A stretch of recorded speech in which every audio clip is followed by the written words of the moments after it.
ہم تو نمازیں پڑھتے ہیں ہمیں احساس بھی نہیں ہوتا. بہت سارے لوگ حساب کتاب کرتے رہ جاتے ہیں نمازوں میں. تمہارا بزنس ایسا ہے کہ روز کروڑوں کا ہوتا ہے لیکن اذان بھی سنائی دیتی ہے اور جماعت سے نماز بھی ہو جاتی ہے, تو یہ اللہ کی رحمت ہے تمہاری. اسی لیے میرے عزیزو, دنیا میں اگر اللہ کی بارگاہ میں کچھ مانگو تو عثمان غنی کا مال مانگو, عبد الرحمن بن عوف کا مال مانگو, کہ ان کے پاس مال تو آیا تھا لیکن غفلت نہیں آئی تھی, مال تو آیا تھا لیکن نافرمانی نہیں آئی تھی. عزیزان گرامی, اس فانی دنیا سے ہم بہت جلدی کوچ کر کے جانے والے ہیں. بڑے بڑے لوگ جا چکے اور اچھے اچھے لوگ بھی زیر زمین دفن ہو گئے. اب ہمارا بھی وقت قریب ہے. آپ کیا سمجھتے ہیں کہ بڑھاپے میں ہی موت آئے گی؟ موت کی کوئی عمر نہیں ہے. بچوں کو بھی آتی ہے, جوانوں کو بھی آتی ہے, اور اگر کسی کو بڑھاپا مل گیا تو یہ بھی اللہ کی نعمت ہے اس کی, کہ اللہ نے جوانی بھی دی اور بڑھاپا دیا, اس لیے کہ بڑھاپے میں خواہشات کم ہوتی ہیں. مولا تعالیٰ بوڑھوں کو پاک و صاف کر کے توبہ کرا کے اپنی بارگاہ میں لینا چاہتا ہے, اس لیے بڑھاپا دیا. اور ایک روایت میں یہ بھی ہے کہ جس کا اسلام میں بڑھاپا آ گیا اور اس کی داڑھی سفید ہو گئی, رب تعالیٰ فرماتا ہے اسے عذاب دینے میں مجھے حیا آتی ہے. بڑھاپے کو یہ نعمت ہے. لیکن میرے عزیزو, ہر جوان بوڑھا ہو جائے یہ کوئی گارنٹی نہیں ہے. ہر بچہ جوان ہو جائے یہ بھی کوئی گارنٹی نہیں ہے. موت کی اپنی کوئی عمر نہیں. ہم نے زندگیاں جتنی گزارنی تھی گزار لیا, ہم موت سے بہت تیزی سے قریب ہوتے جا رہے ہیں. تمہیں پتہ ہے سیدنا حاتم اصم رضی اللہ تعالیٰ عنہ سے پوچھا گیا, آپ جب نماز پڑھتے ہیں تو آپ کے جسم پر رکت طاری ہوتی ہیں, آنکھیں بہنے لگتی ہیں, کیسے آپ نماز پڑھتے ہیں, کیا سوچتے ہیں آپ؟ حضرت حاتم اصم کہتے ہیں میں جب نماز پڑھتا ہوں تو سامنے میں جنت کو دیکھ رہا ہوتا ہوں, پیچھے ملک الموت کو کھڑا ہوا پاتا ہوں, اور اپنے دائیں بائیں جہنم کے گڑھے دیکھ رہا ہوں. اگر میں آگے کی طرف نہیں بڑھا, ملک الموت تو ابھی میری گردن دبوچنے والا ہے, یا تو دائیں گروں گا یا بائیں گروں گا, اور دونوں طرف جہنم کے گڑھے ہیں.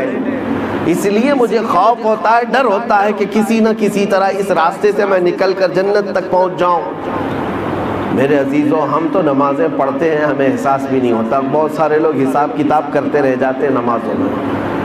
ملک الموت ہر دن ہر گھر پر آ کر ایک بار ضرور جاتے ہیں. آج بھی ہمارے گھر آئے ہوں گے, یا جہاں ہم ہوتے ہیں ہم کو دیکھ کر کے جاتے ہیں. اور جس کی موت آنے والی ہوتی ہے اسے اس دن 3 مرتبہ وہ دیکھ کر جاتے ہیں. برابر وقت پر اس کی روح قبض کرنی ہوتی ہے, اور وہ 1 منٹ نہ آگے نہ پیچھے کرتے ہیں. آج بھی ہمارے گھر اور آپ کے گھر آ کر گئے ہوں گے یا آنے والے ہوں گے, تمہیں دیکھ کر ضرور جائیں گے. اور تمہاری سانسیں جس دن بند کرنی ہے انہیں پوری طرح سے خبر ہے. تمہارے پاس کتنا وقت بچا ہے انہیں پوری طرح خبر ہے, لیکن تمہیں خبر نہیں, نہ ہمیں خبر ہے. اب یہ شعبان کا مہینہ آ رہا ہے. حضور پاک صلی اللہ تعالیٰ علیہ وسلم ارشاد فرماتے ہیں اس میں ایک رات ہے 15ویں شب. اگلا مہینہ جو آئے گا ابھی شعبان کا, حضور فرماتے ہیں رب تبارک و تعالیٰ 15ویں شب کو سارے لوگوں کے سال بھر ہونے والے معاملات فرشتوں میں تقسیم کر رہا ہوتا ہے. ان کا رزق تقسیم کیا جا رہا ہوتا ہے کہ سال بھر اب ان کو اتنا رزق ملے گا, اتنے معاملات ہوں گے. یہاں تک کہ کئی لوگوں کی موت کا بھی اعلان ہو چکا ہوگا, لیکن حضور فرماتے ہیں انہیں خبر بھی نہیں ہوگی. وہ اپنے شادی کا پلان کر رہے ہوں گے, وہ اپنے گھر بنانے کے چکر میں مصروف ہوں گے, جبکہ ان کو 15ویں شعبان کا اعلان ہو چکا ہے کہ ان کی موت اس سال آنے والی ہے.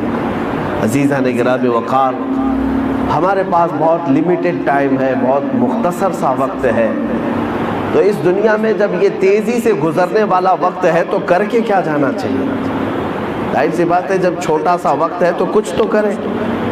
آپ سے اگر میں کہوں ملک الموت تمہارے سرانے پر آ کر کھڑا ہے اور کہتا ہے 2 منٹ ہے تیرے پاس, کیا کرنا چاہتا ہے؟ تم کیا کرنا چاہو گے؟ 2 رکعت پڑھنا چاہو گے، 1 رکوع قرآن کا پڑھنا چاہو گے، یا تسبیح لے کر سبحان اللہ پڑھ لیں، یا لا الہ الا اللہ پڑھ لیں، یا دعا کر لیں، توبہ کر لیں، استغفار کر لیں، بڑی بڑی چیزیں، یا خیرات کریں، صدقہ کریں، کیا کریں؟ 2 منٹ کا ٹائم ہے۔ بلکہ بزرگوں نے فرمایا اگر کسی کو یہ کہہ بھی دیا جائے کہ تیرے پاس 2 منٹ کا ٹائم ہے تو کیا کرنا چاہے کر لے، بعض بزرگوں نے لکھا ہے کہ وہ انہی معاملات کو سوچتا رہ جائے گا، 2 منٹ گزر بھی جائیں گے، کر بھی نہیں سکے گا، کیا کریں وہ پتہ بھی نہیں چل سکتا۔ لیکن میں آپ کو بتاتا ہوں ابھی تمہارے پاس وقت ہے، صحیح سلامت آپ بیٹھے ہوئے ہیں، آپ کی سانسیں چل رہی ہیں، آپ کے ہاتھ پیر سلامت ہیں۔ اب ہم میں سے کسی کو پتہ نہیں اب باقی وقت کتنا ہے، تو کون سی تسبیح پڑھو گے، کون سا ذکر کرو گے، کتنی تلاوت اور کتنی عبادت کرو گے؟ میں آپ کو ایک نسخہ دے جاتا ہوں، وہ سب سے بہترین چیز ہے، سب سے بہترین چیز ہے۔ فرمایا گیا کہ اگر تمہیں کوئی چیز مختصر سے وقت میں کر کے جانا ہے تو وہ رسول پاک کو راضی کر کے جانا۔ ایک بار حضور پاک صلی اللہ تعالیٰ علیہ وسلم سے محبت کے ساتھ یہ عرض کرنا کہ آقا میں تمہارا ہوں، آپ میری طرف نظر کرم فرما دیں۔ اگر وہ رسول راضی ہو گئے تو تمہارے ہر وقت کے لیے وہ اللہ کی بارگاہ میں سفارش کریں گے۔ باقی ہماری تسبیح جاتی ہے کہ نہیں جاتی یہ بھی ہمیں معلوم نہیں، کر تو لیا عبادت لیکن قبول ہوتی ہے نہیں ہوتی یہ بھی نہیں معلوم، لیکن اگر اللہ کا نبی راضی ہو گیا تو ہمارے سفارش کے لیے وہ کافی ہونا ہے۔ میں آپ کو بتاؤں ایک نوجوان کی زندگی، مدینہ طیبہ میں یہودی لڑکا تھا، ماں باپ دونوں یہودی ہیں، بیٹا 22 سال کا ایک بار مسجد نبوی کے پاس سے گزر رہا تھا، رسول پاک صلی اللہ تعالیٰ علیہ وسلم صحابہ کے درمیان بیٹھے تدریس فرما رہے تھے، انہیں تعلیم دے رہے تھے، اور یہ مسجد نبوی کے دروازے کے باہر سے گزرتے گزرتے ایک بار اس کی نظر حضور پر پڑ گئی۔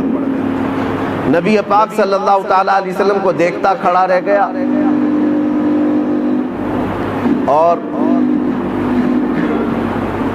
حضور پاک صلی اللہ تعالیٰ علیہ وسلم کی شیرنی گھولنے والی وہ میٹھی آواز کانوں پر ٹکرانے لگی تو کھڑا سنتا رہ گیا حضور کی آواز، اور کافی دیر تک جب دل میں مٹھاس پہنچی تو گھر گیا۔ ظاہر سی بات ہے حضور کا وہ حسین چہرہ کوئی ایک بار دیکھتا تو ہی فدا ہو جاتا تھا۔ یہودی اپنے ماں باپ سے کہہ نہیں سکتا تھا، گھر گیا اور اس کے بعد بے چینی بڑھتی رہی۔ دوسرے دن آیا، پھر مسجد نبوی کے دروازے کے باہر کھڑا ہو کر حضور کو سنتا تھا اور دیکھتا تھا، بس اتنا کام تھا۔ چند دنوں کے بعد کسی نے دیکھ کر کے اس کے ماں باپ کو خبر کر دی کہ تمہارا بیٹا تو محمد کے پاس جاتا ہے صلی اللہ علیہ وسلم، تمہارا بیٹا، تم تو یہودی ہو لیکن تمہارا بیٹا محمد صلی اللہ تعالیٰ علیہ وسلم کو دیکھنے جاتا ہے، ان کی تقریر سننے جاتا ہے۔ تو باپ کو بڑا غصہ آیا اور اس نے پوچھا کیا تو محمد کے پاس جاتا ہے، مسجد نبوی کے پاس جاتا ہے؟ بیٹے نے کہا ہاں ان کی باتیں مجھے اچھی لگتی ہیں، ان کا چہرہ مجھے بڑا اچھا لگتا ہے، لیکن باپ نے سختی کیا کہ آئندہ اگر تو جائے گا تو میں تیرے ساتھ سخت سزا کا معاملہ کروں گا، لیکن یہ محبت ہوتی ایسی ہے اور وہ بھی میرے مصطفیٰ سے ہوئی۔ اس زمانے کے ہم نے واقعات دیکھے ہیں، ساری دنیا کو صحابہ نے چھوڑ دیا مگر چہرے رسول کو کبھی نہیں چھوڑا۔ اس نوجوان کے ساتھ بھی یہی ہوا، 2 دن گھر میں رہا، تیسرے دن پھر نکل کر کے آیا، مسجد نبوی کے باہر کھڑا حضور کو دیکھتا رہا۔ باپ آیا ڈھونڈتے ہوئے، دیکھا جب حضور کو یہ چھپ کر کے دیکھ رہا ہے، وہیں سے پکڑ کر لے گیا اور اپنے گھر پر لے جا کر زنجیریں باندھ کر قید کر دیا، قید کر کے رکھا، مارا توڑا اور کہا کہ آج کے بعد سے گھر سے باہر نہیں جا سکتا۔ اب گھر کے اندر قید تھا، چند دنوں کے بعد بیمار ہو گیا۔ ظاہر سی بات ہے کسی محبوب کو اس کے محب سے یا کسی محب کو اس کے محبوب سے جدا کر دیا جائے، یہ بیماری بہت بڑی ہو جاتی ہے۔ وہ تڑپتا رہ گیا اور بیمار ہو گیا، کمزوری آ گئی۔ باپ نے زنجیریں کھول دیں لیکن گھر سے باہر نکلنے نہیں دیا جاتا تھا، گھر کے اندر ہی قید رہتا۔ پھر یہ بیماری اتنی بڑی جس کو فاضل بریلوی نے کیا کہا ہے، جان ہے عشق مصطفیٰ روز فزوں کرے خدا، جس کو ہو درد کا مزہ ناز دوا اٹھائے۔ یہ ایک درد ایسا ہے محبت کا کہ اس میں روز درد اور بڑھتا رہے، اس محب کو اور مزہ بھی آتا رہے۔ ایک دن ایسا آیا کہ اس کی بیماری اتنی بڑھ گئی کہ وہ بستر سے اٹھ بھی نہیں سکتا تھا، چل پھر نہیں سکتا تھا۔ حکیموں سے علاج کرایا گیا، طبیبوں سے علاج کرایا گیا، علاج کرتے کرتے مہینے گزر گئے، لیکن اس کی بیماری بڑھتی گئی۔ ایک دن حکیم نے آ کر یہ کہہ دیا اس کے باپ سے کہ اب تمہارا بیٹا زندہ نہیں رہ سکتا، ایک دن کا مہمان ہے، یہ جو کھانا کھائے، جو چاہے کھلا دو پلا دو، اور جو خواہش ہے پوری کر دو، یہ ایک دن سے زیادہ اب زندہ نہیں رہ سکتا۔ جوان لڑکا ہے 22 سال کا، موت کے کنویں میں جا رہا ہے۔ ماں باپ کے دل پر کیا بیتتی ہوگی، رونا دھونا بھی تھا، لیکن بچے کی، بیٹے کی محبت غالب آ گئی۔ بیٹے سے پوچھا، بیٹا ہم نے تیرے ساتھ اگر ناانصافی کی ہے تو معاف کر دے، اگر تیری کوئی آخری خواہش ہے، کچھ کھانا پینا چاہتا ہے تو ہمیں بتا دے، ہم تیرے لیے حاضر کر دیں گے۔ اس نوجوان نے بستر پر لیٹے ہی اپنے باپ سے کہا، میری ایک ہی خواہش رہ گئی ہے کہ ایک بار پھر سے محمد کا چہرہ دیکھیں صلی اللہ علیہ وسلم۔ باپ پگھل گیا۔ ماں نے بھی کہا لڑکے کی کہ جاؤ، اگر وہ دیکھنا چاہتا ہے تو جا کر ان سے کہہ دو محمد صلی اللہ علیہ وسلم سے کہ وہ ہمارے بیٹے کو ایک بار ملاقات کر لیں۔ تھے تو یہودی، کٹر یہودی، حضور کو بالکل برداشت نہیں کرتے، وہ دشمنی میں تلے رہتے، لیکن آیا وہ یہودی اور محمد صلی اللہ علیہ وسلم کی بارگاہ میں جب حضور صحابہ کے ساتھ بیٹھے ہوئے تھے، یہ فجر کے بعد کا وقت تھا، آیا، آ کر کے وہ روتے ہوئے کہنے لگا، میرا ایک بیٹا آپ کی محبت میں دنیا سے جا رہا ہے، ایسا مریض ہو گیا کہ اس کا اب موت کا وقت قریب آ گیا، وہ ایک بار آپ کو دیکھنا چاہتا ہے۔ رسول پاک صلی اللہ تعالیٰ علیہ وسلم اسی وقت اپنی مجلس سے اٹھے، اپنے صحابہ سے کہا، چلو میرا ایک دیوانہ دنیا سے رخصت ہو رہا ہے۔ نکل کر کے میرے آقا اس یہودی کے گھر آئے، بستر پر لیٹا ہوا وہ بیمار 22 سال کا نوجوان جس کے جانے کا وقت قریب تھا، سانسیں اکھڑ رہی تھیں، حضور سیدھے اس کے سرانے کے پاس جا کر بیٹھتے ہیں اور اس کا سر گردن کی طرف ہاتھ دے کر کے اٹھاتے ہیں تو پورے جسم میں اس کے گرمی دوڑ جاتی ہے۔ میرے آقا صلی اللہ تعالیٰ علیہ وسلم کا لمس پایا ہاتھ کا، جسم کے اندر طاقت محسوس ہوئی اور چہرہ کھل گیا، دیکھا آنکھیں بھر کر کے حضور کے چہرے کو، مسکرانے لگا اور کہا کہ میری زندگی وصول ہو گئی، میری زندگی وصول ہو گئی۔ یہ کہتا رہا، میرے آقا نے حضور پاک صلی اللہ تعالیٰ علیہ وسلم کی اتنی بات پر وہ زور سے کلمہ پڑھا اور حضور کی گود میں سر رکھ کر کے اس کی روح پرواز کر گئی، انتقال کر گیا۔ عزیزان گرامی، لیکن مقام کیا پایا جانتے ہیں؟ صحابیت کا مقام، صحابیت کا مقام۔ صحابی کہتے کسے ہیں؟ غوث اعظم عبد القادر جیلانی رضی اللہ تعالیٰ عنہ سے پوچھا گیا، صحابی اور غوث کے مقام میں کیا فرق ہے؟ آپ فرماتے ہیں غوث اور صحابی کی بات کرتے ہو؟ صحابی رسول جن گھوڑوں پر بیٹھ کر جہاد میں جایا کرتے، ان گھوڑوں کے ٹاپ کے نیچے سے جو دھول اڑتی تھی، غوث وہاں بھی نہیں پہنچ سکتا، وہاں تک بھی نہیں پہنچ سکتا۔ اب اندازہ کرو، جو چند لمحوں میں میرے آقا کا دیدار کیا اور غوث سے بھی بڑا مقام پا گیا، کس وجہ سے؟ اسی لیے میں نے اس واقعے کو اس لیے عرض کیا کہ اگر کسی کے پاس زندگی میں تھوڑا سا وقت باقی ہے، تھوڑا سا وقت باقی ہے، اور اگر اسے کچھ کرنا چاہیے تو صرف اتنا ہے، آج لے ان کی پناہ، آج مدد مانگ ان سے، آج لے ان کی پناہ، آج مدد مانگ ان سے، کل نہ مانیں گے قیامت میں اگر مان گیا۔ اعلیٰ حضرت نے فرمایا پھر قیامت میں تو ہر کوئی حضور کو ماننے لگ جائے گا، جو مقام و مرتبہ وہاں پر دیکھے گا ہر کوئی کہے گا یہ میرے آقا ہیں، لیکن کمال یہ ہے اے مومن آج تو ان کے قدموں میں آ جا، آج تو ان کا ہو جا۔ ہمارے پاس مختصر سی زندگی بچی ہے میرے عزیزوں، دنیا کو ہم الوداع کہنے والے ہیں، نہ جانے کتنے جنازے ہم نے اٹھائے اور کتنی قبروں میں ہم نے لوگوں کو دفن کیا، ہم نے اپنی آنکھوں سے دیکھا اور کتنے لوگوں کو مٹی بھی دیا۔ کیا یہ حقیقت نہیں ہے؟ کیا یہ حقیقت نہیں؟ قرآن یہ کہتا ہے الہاکم التکاثر حتی زرتم المقابر۔ اللہ تعالیٰ فرماتا ہے یہ دنیا کی ہر چیز کی کثرت نے تمہیں غافل کر رکھا ہے، مال کی کثرت، کھانے کی کثرت، پہننے کی کثرت، اولاد کی کثرت، مرتبوں کی کثرت، خواہشات کی کثرت، یہ زیادتی نے تمہیں غافل کر رکھا ہے۔ اور اس غفلت سے اگر آزاد ہونا ہے، رب تعالیٰ فرماتا ہے جاؤ قبروں کو دیکھاؤ، حتی زرتم المقابر، یہاں تک کہ تم قبروں کو دیکھاؤ۔ کیوں قبروں کو دیکھنے کا حکم دیا گیا؟ جا کر دیکھنا وقت کے بڑے بڑے پیسے والے وہاں پر لیٹے ہوئے ہیں، وقت کے بڑے بڑے لیڈر جو تھے وہ بھی لیٹے ہوئے ہیں، جن کی پہلوانی کے چرچے ہوا کرتے تھے وہ بھی زیر زمین دفن ہے۔ اور زیادہ دن تک نہ جسم سلامت ہے نہ چہرہ سلامت ہے۔ قبروں میں جانے کے بعد اکثر تو کیڑے مکوڑوں کی غذا بنا دیے جاتے ہیں۔ میرے عزیزو، ہمارے ساتھ بھی اس دنیا سے جانے کے بعد ایک نئی زندگی کا سامنا کرنا ہے۔ کبھی تم سوچتے ہو آج 10 بائی 10 کے روم میں ہمیں نیند نہیں آتی، ایک چوڑے اور لمبے پلنگ پر ہاتھ کسی سے ٹکرائے تو ہماری نیند میں خلل ہوتا ہے، لیکن جس دن ہمارے عزیز ہمیں کفن میں باندھ کر چھوٹی سی قبر میں سلا کر کے آتے ہیں، کروٹ لینے کی بھی جگہ نہیں جلتی، نہ ہمیں تکیہ دیا جاتا ہے، نہ چادر دی جاتی ہے، نہ چٹائی بچھائی جاتی ہے، کچھ نہیں، اور ننگی زمین پر لٹا کر کے ہمیں، اور وہ بھی مٹی کا ڈھیر ڈال کر کے آ جاتے ہیں۔ کبھی احساس کیا اب کتنے دن کے لیے تمہارے گھر والے سلا کر کے آ رہے ہیں یہ بھی تمہیں پتا ہے؟ میاں 1 دن کے لیے، 2 دن کے لیے، 3 دن کے لیے، ہم میں سے کسی کو پتا نہیں جب ہمیں دفن کر کے آتے ہیں اگلے 500 سال سونا ہے کہ 600 سال سونا، لیکن سونا اسی میں ہے۔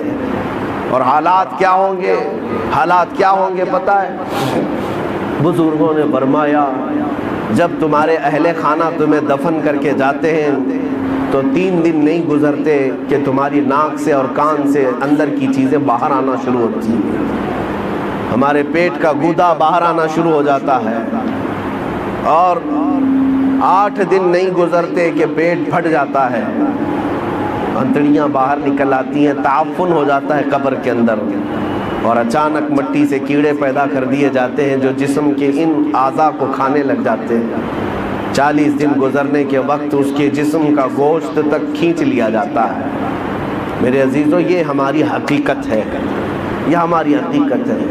میں کبھی کہتا ہوں نوجوانوں سے جو جیم میں جا کر اپنی باڈی بنانے میں گھنٹوں صرف کرتے ہیں، اپنی باڈی بنانے میں، اپنا چہرہ بنانے میں، تمہیں پتہ ہے مولا کائنات علی مرتضیٰ رضی اللہ تعالیٰ عنہ ایک دن قبرستان گئے اور قبر والوں کو سلام کیا، السلام علیکم یا اہل القبور، اور پھر پوچھا ہے قبر والے تمہارا کیا حال ہے؟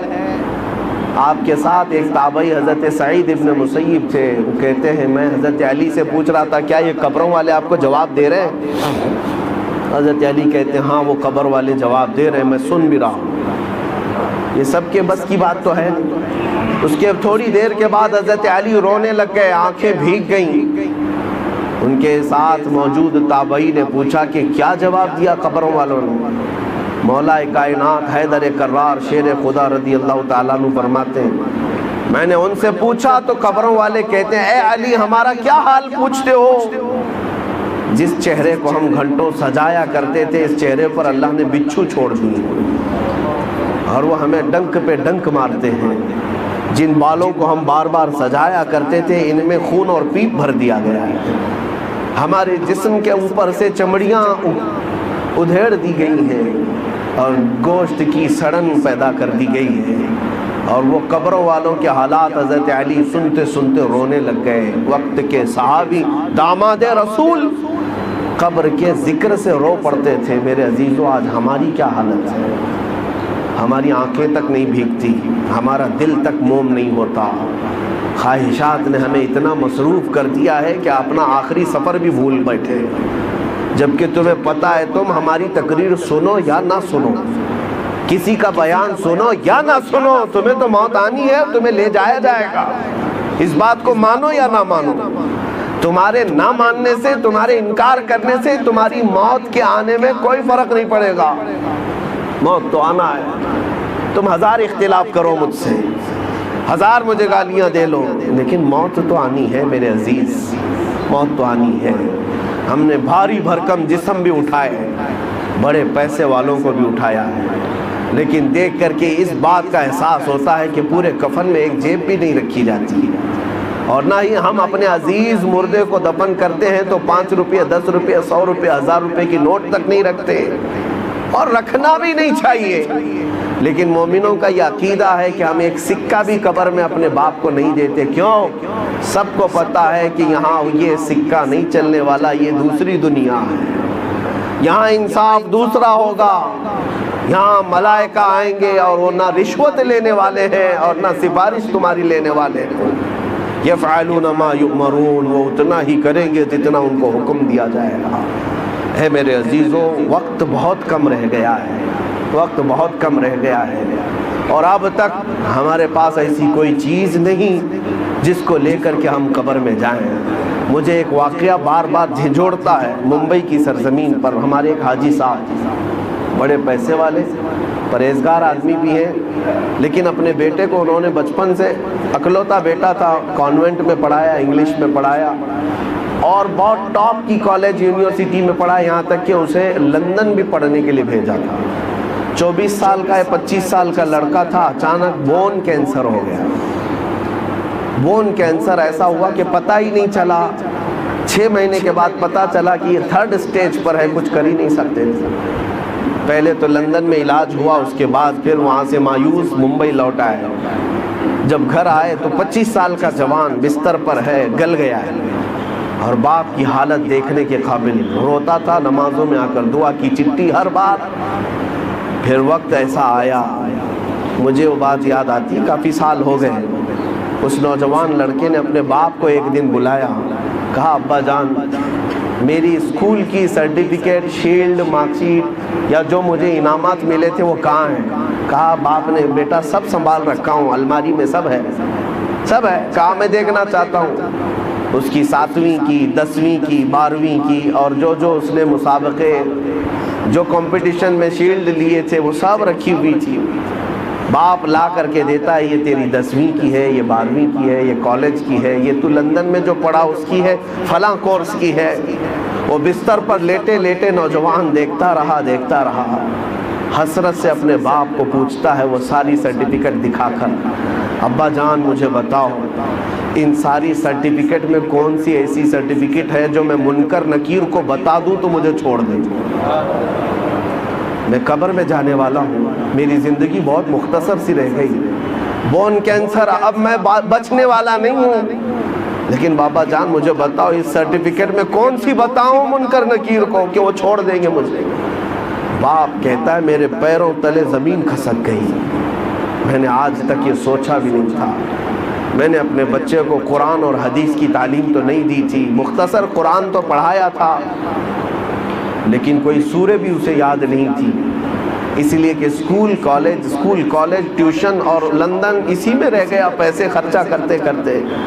اور آج دنیا سے میرا بیٹا 24 سال کی عمر میں جا رہا ہے، اسے کوئی سورہ یاد نہیں ہے۔ اور اس لڑکے نے وہ میسج دیا تھا، بابا جان یہ میسج پہنچا دینا مولانا صاحب کو کہ اللہ نے اگر کسی کو بیٹا دیا ہے تو صرف دنیا میں ایسا اسے گھوڑا نہ بنائے، ایسا گھوڑا نہ بنائے ریسنگ کا گھوڑا کہ صرف دوڑتا رہ گیا، اسے خبر ہی نہیں ہے اس کی آخرت کا کیا ہونا ہے۔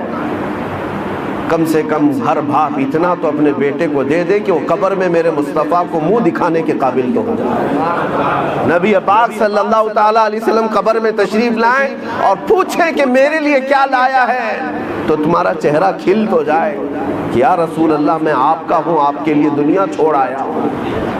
لیکن ہماری اتنی حیثیت نہیں کہ جا کر کے کہہ دیں۔ آج تو حالات ایسے ہیں کہ کل میں پوچھتا ہوں، قیامت کے دن ہم سے سوال ہوگا، آپ سے سوال ہوگا۔ اے نوجوانوں، اللہ تبارک و تعالیٰ اگر جوانی کے بارے میں تم سے یہ سوال کرے کہ تیری 25 سالہ زندگی تھی، جب تو 20 سے 25 سال کا تھا، 25 سے 30 سال کا تھا، تیرے پاس طاقت تھی، قوت تھی، تو جوان تھا، اس وقت تو کیا کر رہا تھا؟ رب تبارک و تعالیٰ کے ہاں ہر دن کا سوال ہونے والا ہے، اتنی بات یاد رکھو۔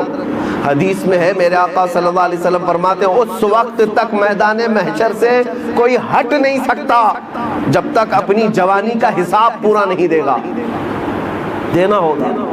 تم سے اگر یہ پوچھا جائے، رب تعالیٰ اگر یہ پوچھ لے جب میرے نبی کی شان میں گندی گالیاں دی جا رہی تھی، اے جوان تو کیا کر رہا تھا؟ کیا تم یہی جواب دو گے کہ رات بھر میں گیم کھیل رہا تھا؟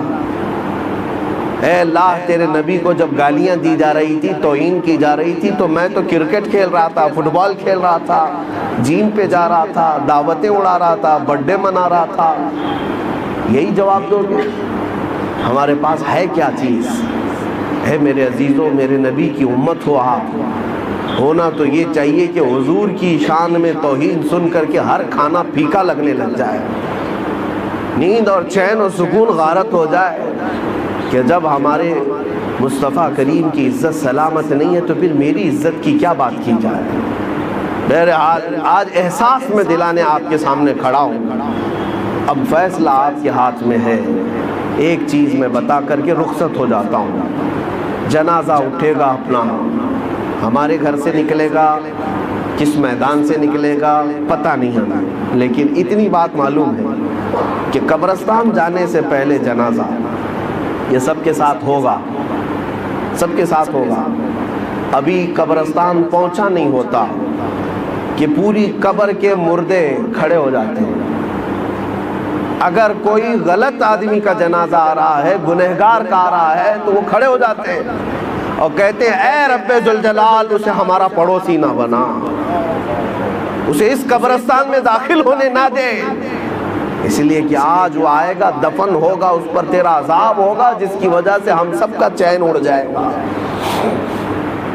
مردے کھڑے ہو کر کے پناہ مانگتے ہیں اللہ کی بارگاہ میں کہ ایسا منحوس شخص اس قبرستان میں نہ آنے پائے. لیکن ایک موت ایسی بھی ہے کہ میرے مصطفیٰ کو راضی کر کے دنیا سے گیا، خواہشات کو ٹھوکر مار کر کے گیا، اپنی نمازیں، سجدے اور ذکر و اذکار لے کر کے گیا. تب بھی قبرستان کے مردے کھڑے ہوتے ہیں اور عرض کرتے مولا جو جنازہ آ رہا ہے اسے ہماری قبر کے بغل میں دفن ہونے کی اجازت ہے، اس لیے کہ آج سے تو اس پر اپنی رحمت کے دروازے کھولے گا، ان بارشوں کی چھینٹیں ہماری قبروں پر بھی پڑیں گی.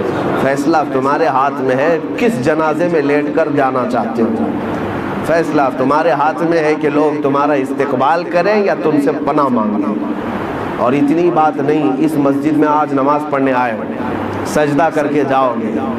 پتہ ہے آپ کو یہ بھی روایت میں ملتا ہے کہ جس دن تمہارا انتقال ہوگا مسجد کا وہ ٹکڑا تمہاری جدائی میں رونے لگ جائے گا. جہاں تم سجدہ کرتے تھے اللہ کی بارگاہ میں روتا ہے کہ مولا کیا وہ بندہ چلا گیا جس کے سجدوں سے مجھے سکون تھا. آسمان کا وہ دروازہ جس سے تمہارا رزق اترتا تھا، وہ دروازہ تمہاری جدائی کے غم میں روتا ہے کہ مولا وہ بندہ چلا گیا جو تیرا ذکر کرتا تھا. لیکن ایک بات یہ بھی یاد رکھو، جنہوں نے گناہوں سے اس زمین کو لال کر دیا، اپنی نافرمانی سے دھبے بٹھا دیے ہیں زمین پر، کبھی نشہ کے ذریعے سے، کبھی زنا کے ذریعے سے، کبھی چوری کے ذریعے سے، اپنی خواہشات سے اس زمین کو رنگیلا کر دیا. جس دن اس کی موت ہونے والی ہے زمین کے وہ سارے حصے اللہ کی بارگاہ میں کہتے مولا تیرا شکر ہے اس بوجھ کو تو نے ہم سے دور کر لیا، اس بوجھ کو تو نے ہم سے ہٹا لیا، تیرا شکر ہے. یہاں تک کہ زمین پھر پکار کر کہتی ہے مولا اسے تو میرے سینے میں دے دے، میں اس کے سارے غرور کو ایسا توڑوں گی کہ ایک رات میں اسے یاد آ جائے. قبر جب دباتی ہے میرے آقا فرماتے ہیں ان ضغطۃ القبر حق، حضور فرماتے ہیں قبر کا جھٹکا دینا حق ہے، کسی سے نہیں چھوڑے گی اور تمہیں بتائے گی کہ تم جس طرح سے اکڑ کر چلتے تھے تمہاری اصل حقیقت کیا ہے.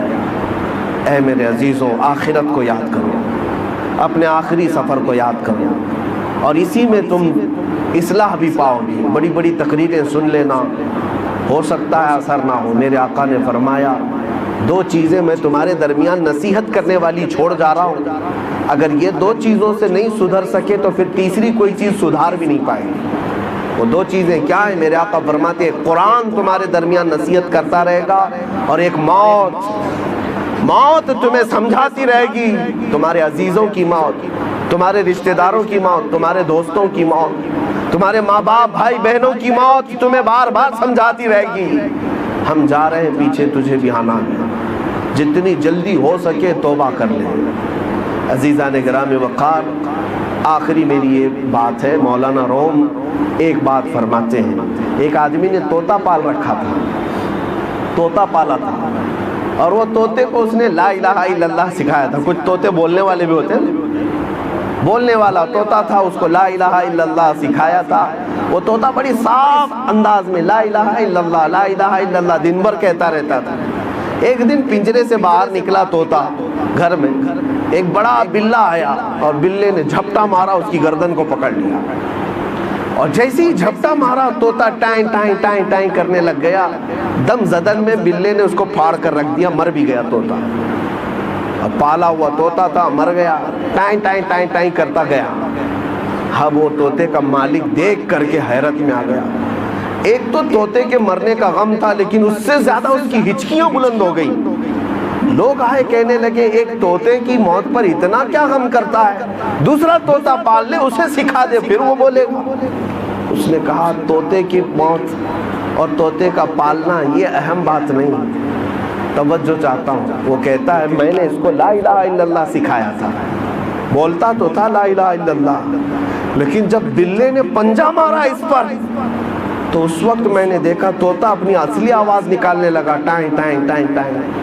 کاش جس وقت طوطے کو بلے نے پکڑا تھا اس وقت وہ لا الہ الا اللہ بول رہا ہوتا، جب وہ ختم ہی ہو چکا تھا۔